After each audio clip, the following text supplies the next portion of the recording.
arrimahan dagaaladan hadda ka socda Iiraan iyo Israa'iil iyo waxaa kutubta noogu qoran oo fiqhu taxawulaadka ama taqallubaatu zamaanka zoonka gadgadoonkiisa marka laga warramayo fitanta aakhiru zamaanka waddanka Ciraaq la yidhaah inuu ka bilaaban doono dagaalka saddexaad. Ciraaq waagii hore waddankii la dhihi jirayna hadda xuduuduhu isku darmadeen oo Iiraanta waddanka Ciraaq la dhihi jiray ka mid tahay. waxay kaloo kitaabuhu sheegaan dahabka Ciraaq baa la isku dagaalahayaa dagaalku u sabab noqon doona.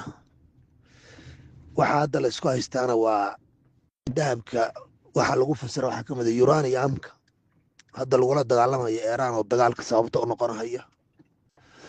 dagaalkaas waxaa la yidhi Ciraaq ka bilowda marka dambe wuxuu isku bedeli doonaa reer bari iyo reer galbeed. reer bari waxaa la yidhahaa ruushka iyo jaynaha iyo kuuriyada iyo Iiraanta lafteeda iyo Bakistaan yaa reer bari la yidhaahaa. qoladii warsa la dhihi jiray waagi hore. reer galbeedkuna waa qoladan Maraykanka iyo Yurubta iyo reer galbeedka qoladii naata la dhihi jiray.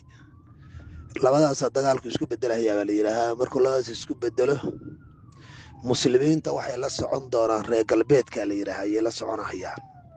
sida hadda muuqata waa kuwa Maraykanka la wada socda khaliijkii oo dhani oo Iiraan baan la weerarayaa leh. markaas reer bariga waa la jebin doonaa waa laga adkaan doonaa. marka reer bariga la jebiyo 6 bilood kadib iyo haddana muslimiin iyo gaalo dagaalku isku bedeli doonaa. dadka Yurub iyo Ameerika joogo muslimiinta waxba ka soo nabad laaban mahayaan baa la yidhaahaa. markaas dagaalkaas muslimka iyo gaalada markuu bilowdo iyo midkaan hore oo reer bariga reer galbeedku intuu socdo inta dadkaas labada dagaal intay socdaan waxaa dhammaanayaa la yidhaahaa baabi'i doona aktharu man fil ardi ardada dadka saaran intooda badan waa baaba'ayaan baa la yidhaahaa. ciladay ku baaba'ayaan qaybta koowaad nuclear bay ku baaba'ahayaan nuclear baa la adeegsanayaa. qaybta labaadna waxaa la yidhaahaa gaajo iyo cudurray u baaba'ahayaan. kutubu saas intaasunbay duuduwaan oo saas uma fasiraan laakiin culummada mucaasiriintu markay fasirayaan waxay dhahaan nuclearka waxaa ka dhalanaya beerana ma baxayaan oo hawada sumoobaysa qorraxda shucaaca ka soka maraya cuduraduna asagay ka dhalanayaan oo hawadii baa halaabaysa. marka dadkii wax cudur laayo iyo wax gaajo layso iyo waxay u kala baxayaan nuclearku laayo. aktharu man fil ardi waa baaba'ahayaan.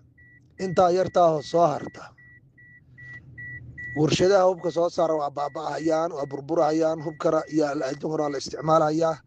markaas kadib dagaalku wuxuu u laabanayaa seef iyo faras buu u laabanaya sidii waawar loo dagaalami jiray. markaasaa dagaalka u dambeeya muslimka iyo gaalada wuxuu ka dhacahayaa suuriya caasimadda dimashq buu ka dhacahayaa.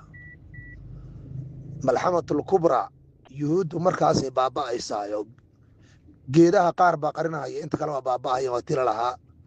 markaasaa mahdigii soo baxaya nabi ciise soo degahaya dajaal soo baxaya kala guurka adduunka wey adduunka ma dambaynaya la dhahaa. jooga halkaas maraya marka waxaad ku xisaabtamaysaa marka qof walowba haddii dagaalkaasi dhaco adduunku hadda noloshiisu waa isku xiran tahayo Yurub iyo Ameerika iyo Asia cuntadii laga keenay baad cuntaayo shidaalkeedaad isticmaasho biyaha soo saara waxaas waa baabaayo wadan u gudbaya ma jiro magaalo u gudbayaan ma jirto magaalo u gudbaysa male. marka hadda adduunka dadkan daaraha dheer ku jiro malaayiinta dollar haysta dadka gaajada u dhimanaya u horeeyaan maxaa yeelay beerna uma baxdo biyana uma soo baxaan biyahoodu webi dabiici ma shidaalku waa joogsanaya matooradu waa joogsanayaan wax biyo soo saaraya male raashinki ganacsiga waa joogsanaya asna beer uma taalo. marka noloshu waxay ku laabanaysaa ninkii beer leh biyo dabiici ama ceel gacanta lagu qodo ama webi leh iyo ninkii xoola leh hadduu nabad iyo caafimaad helo noloshu halkaasi u laabanaysaa.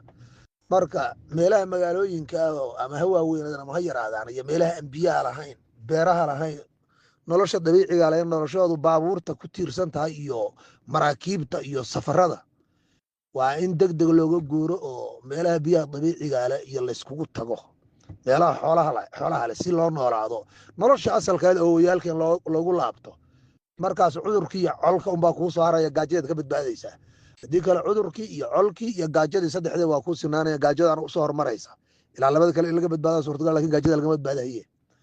marka xaalku inuu saas yahay la ogaado dadka hadda meelahaas ku kala maqan taladaa ku darsadaan jadwalku inuu isbedeli doono inta hadda fursaduhu jiraan haddaan la kala safrina mar dhow diyaaradii baabuurta joogsadaa kugu filan safarka laftiisa joogsan doonaayo qof walba meeshiisa qoraxda ugu dhacaysaa marka inta hadda fursaduhu baaqi yihiin la safri karo wixii safraya waa inay safraan waa haddii dagaalku saas uu noqdo haddii ilaahay badbaadsho iska qaboobana waa meesheeda oo cimri dambe in la siino uu sii adduunku sii dhisnaado oo suurtagal markaas wassalaamu calaykum waraxmatullahi wabarakaatu